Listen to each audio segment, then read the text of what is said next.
And we're back to learning Inkscape, and this time I'm going to show you how to create a simple leaves text effect.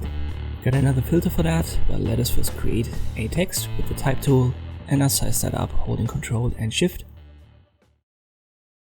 Let me copy that pressing Ctrl D, the copy is selected. I go to Filter, Scatter and Leaves.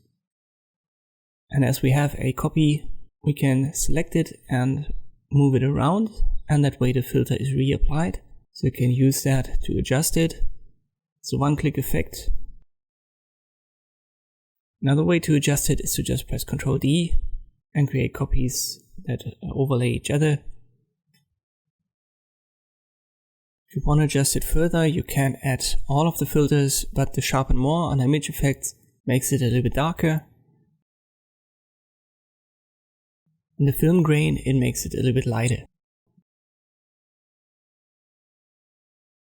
You can reapply the film grain, for example, or the Sharpen More, but at some point you're going to lose the main color, so in this case black.